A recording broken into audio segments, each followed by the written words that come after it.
Olá, terceira série. Iniciamos agora a nossa aula número 11 e vamos falar de vírus, que está na nossa atividade 7, frente 2 do Octa 2, né? Frente 2 do Octa 2. E o que é vírus? Vírus, todo mundo tem escutado falar muito dele, é o assunto do momento, né? Estamos em quarentena, cada um em suas casas, aulas suspensas devido a um vírus. Mas o que significa essa palavra, tá? Ela vem do latim, que significa veneno ou toxina, tá? Atualmente, ela serve para descrever tanto vírus biológico, né? Quanto, de uma forma metafórica, qualquer coisa que se reproduza de forma parasitária, até ideias, por exemplo, a gente fala, né? Viralizou, né? O termo vírus de computador mesmo nasceu por analogia ao vírus biológico. Então, a palavra vírus, que significa isso, essa toxina. E a palavra virium, ou vírum, é usada para referir a uma única partícula viral que estiver fora da célula hospedeira. Vírus tem uma divergência no mundo científico que os cientistas mais modernos consideram eles seres vivos, à exceção do grupo dos seres vivos, porque são os únicos acelulares.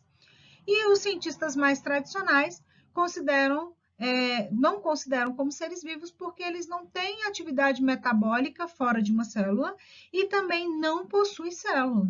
Então, eles são acelulares, isso já desclassificaria eles dos grupos dos seres vivos. Em questão de vestibular, quase não cai essa interrogação, é ser vivo ou não é ser vivo. Mas quando se cair alguma coisa relacionada a isso, as duas posições existem no mundo científico. Atualmente é considerado mesmo um ser vivo acelular. E se cair alguma coisa relacionada a isso, você analisa o contexto da questão, tá? Se tiver, por exemplo, uma questão assim que disser, são os únicos, escolhe abaixo os organismos que não são seres vivos, e tem lá bactéria, uma planta, o ser humano, um outro animal e os vírus. Aí você vai escolher os vírus, né? Se tiver uma questão, mas é muito difícil uma questão desse nível aí. Vamos começar? Tá, professora, eu tenho escutado muito falar de vírus, mas não estou lembrando de ter visto isso na escola, não lembro das outras séries. Vamos aproveitar esse canal do EJE cheio de aulas e eu sugiro que vocês revejam esse assunto com uma linguagem simplificada para séries anteriores, como, por exemplo, se você acessar a playlist do 7º ano, do Fundamental 2, vai ter uma aula minha lá sobre vírus, tá? De uma forma, de uma linguagem bem mais simples, tá? E já na segunda série também já tem uma videoaula sobre vírus, com uma pegada mais forte ali, falando mais da sua composição química, do seu material genético, de como ele faz a infecção. No livro de vocês trouxe um resumão e trouxe muito também viroses, né? Então, eu sugiro que vocês façam a leitura cuidadosa do capítulo. Vamos às características gerais de vírus. Os vírus, então, tem essa discussão se é ser vivo ou não é, mas definitivamente eles não possuem células, então eles são seres acelulares. E como é que é o corpo do vírus, já que ele não tem célula? Então, ele vai apresentar uma cápsula proteica que nós chamamos de capsídeo. Então, o vírus apresenta aqui, deixa eu pegar um marca-texto, uma cápsula proteica que vai receber o nome de capsídeo. Então, todo vírus vai ter essa cápsula proteica aí, que nós chamamos de capsídeo, tá? Seja ele um vírus envelopado ou não. Que envelope é esse? Alguns vírus vai ter um envelope lipídico, lipídio, gordura, óleo, né?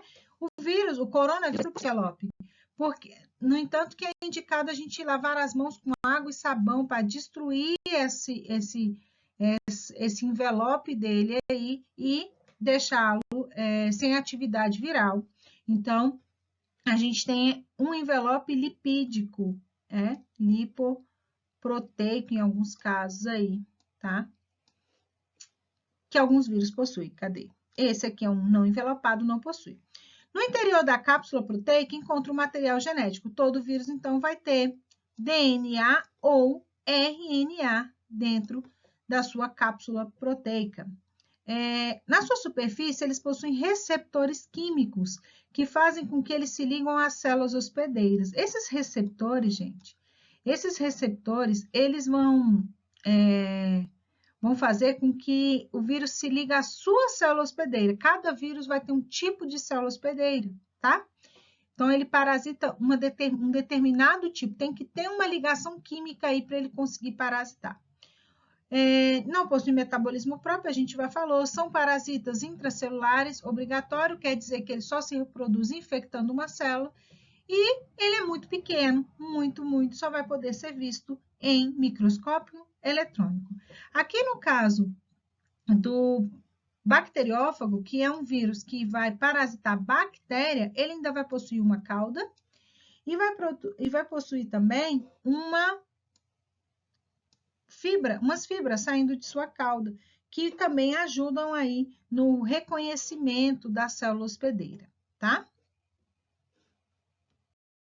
Aí aqui eu coloquei para vocês alguns vírus que são envelopados e não envelopados, tá? A maioria dos vírus envelopados são vírus que vão parasitar animais. Vírus da herpes, HIV, o influenza e o próprio coronavírus, tá? Tem vírus também que não tem envelope e ele vai infectar vários organismos diferentes. Infectando o homem aqui, a gente tem o vírus da poliomielite, o HPV, infectando bactérias, bacteriófagos, infectando plantas também, ok? E a infecção, como ela se dá? No final dessa aula, eu vou deixar para vocês uma animação em que eu tirei da internet, mas eu fiz a dublagem dela, né? Porque ela não estava em português. Eu fiz a dublagem dela para vocês entenderem o mecanismo de infecção do bacteriófago.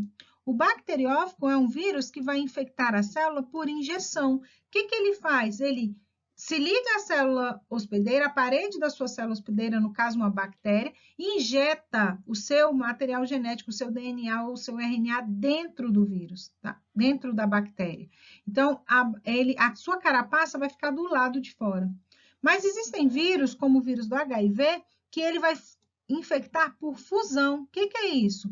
O envelope do vírus, que o HIV é um vírus envelopado, ele vai fundir com a membrana plasmática da célula, né? No caso do HIV, o leucócito, né? A célula branca do sangue. Ele vai fundir e, a partir daí, libera lá o seu material genético para dentro da célula. Tá aqui, ó, o modelo aqui, a membrana, aí ela se liga lá e ele passa a fazer parte ali da célula.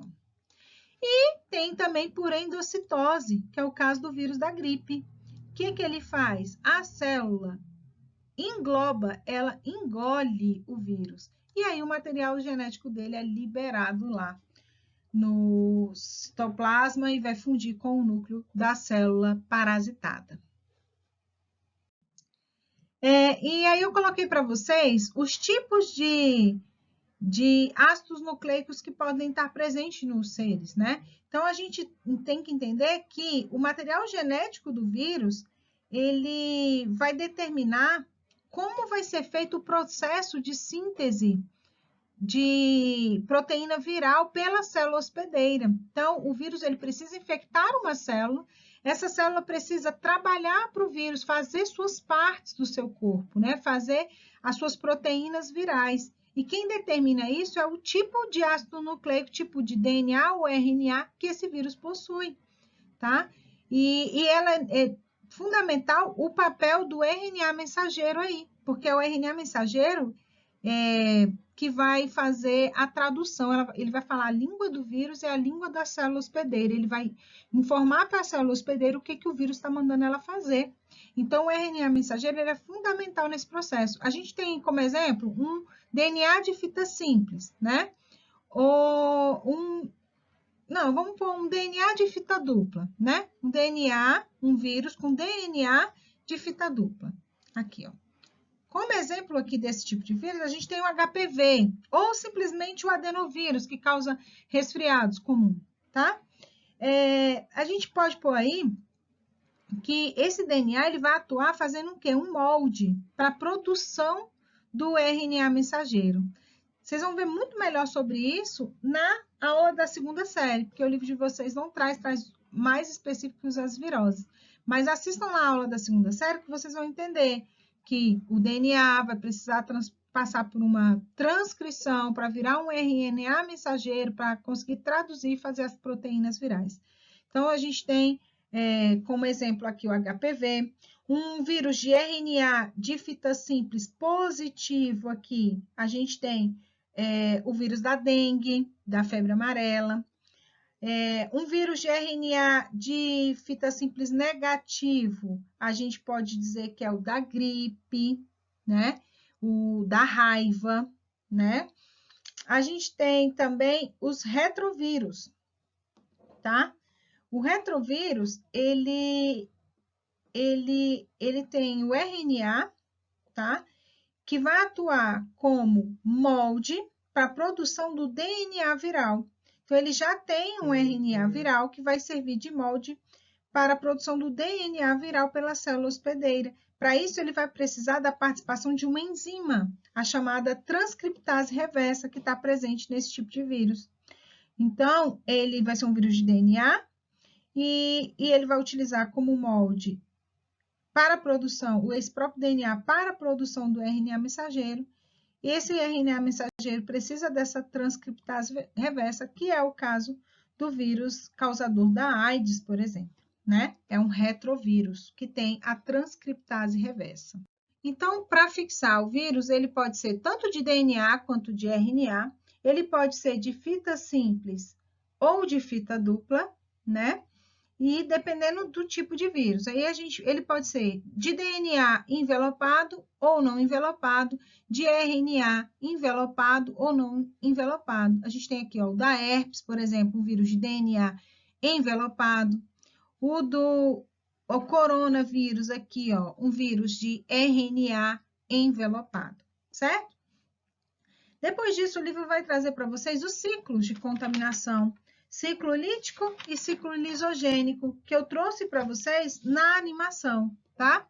Então, na sequência, vocês assistam a animação do ciclo lítico e lisogênico. E se quiser saber mais sobre vírus, assistam às aulas que eu indiquei para vocês que estão na playlist.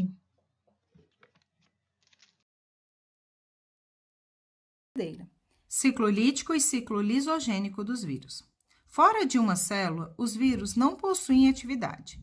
Os vírus podem possuir 2 ciclos de vida dentro do seu hospedeiro, o chamado ciclo lítico e ciclo lisogênico. O ciclo lítico consiste na replicação do seu material genético e na síntese de proteínas virais dentro da célula hospedeira, utilizando a maquinaria da célula. Ele ocasiona a escravização e a morte da célula. Exemplos de vírus que apresentam o ciclo lítico é o vírus da gripe, vários tipos, e os bacteriófagos.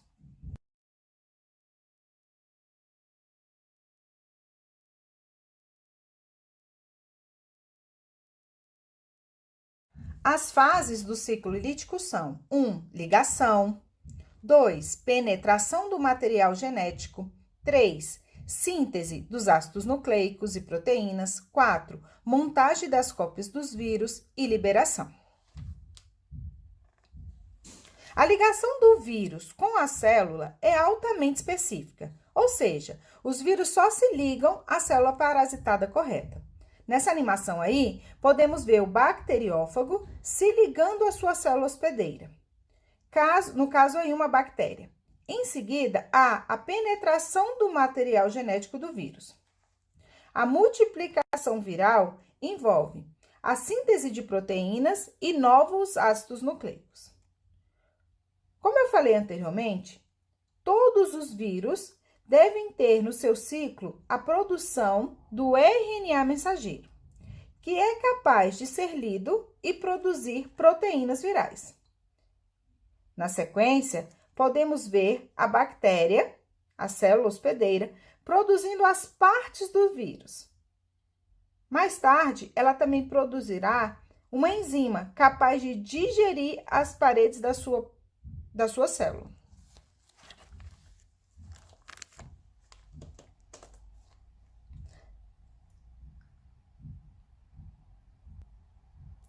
montagem é relativamente rápida. Por fim, as enzimas produzidas vão digerir a membrana da célula hospedeira. Aí está montando novos vírus. No final do processo, a membrana é digerida e os vírus estarão prontos para atacar novas células.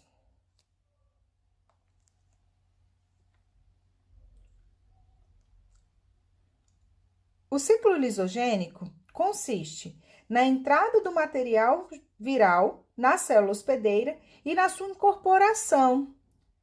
O material genético do vírus incorpora ao genoma da célula hospedeira. Desse modo, quando a célula se multiplica, o material genético do vírus também se multiplica e vai junto para as células filhas. A gente vê o bacteriófago, ele vai penetrar o material genético. Seu material genético incorpora ao material genético do vírus, que vai junto para as suas filhas na hora da multiplicação. Até aí, o corpo não percebe o vírus. Mas se o ambiente muda, alguns vírus saem do ciclo lisogênico e vai para o ciclo lítico. Agora é com você. Eu deixo para vocês aqui, além das sugestões para falar mais sobre vírus que está na playlist do próprio EGE, né, do próprio Jardim do Éden, eu deixo para vocês também um vídeo do biólogo Átila Yamarino, não sei se vocês conhecem, o canal dele chama Nerdologia. Ele fez um vídeo, que está aí o endereço, em 6 de fevereiro, falando sobre o coronavírus. Eu quero que vocês assistam esse vídeo, porque na aula de correção eu vou pedir que vocês façam uma comparação com os números que ele traz no vídeo, a ideia, o estudo dele, a ideia de como o vírus estaria no Brasil com o que está acontecendo atualmente no Brasil e no mundo. Então, a gente vai fazer uma comparação se em 6 de fevereiro ele acertou, se em 6 de fevereiro os números dele batem com o que está acontecendo hoje no mundo, tá? Além disso, eu quero que vocês façam os exercícios das páginas 742 até a 744. O que eu não falei aqui no vídeo, que tem lá de conteúdo para vocês escrito, eu gostaria que vocês lessem, que é a parte da indiferenciação do arbovírus, que é um vírus que vai atingir artrópodes, vocês vão ver o HIV, como é que é feita a contaminação dele e tudo, tá? Então, eu quero que vocês façam a leitura e qualquer dúvida, façam a pergunta aqui, ok? Até mais, continuo com saudade de vocês. Tchau!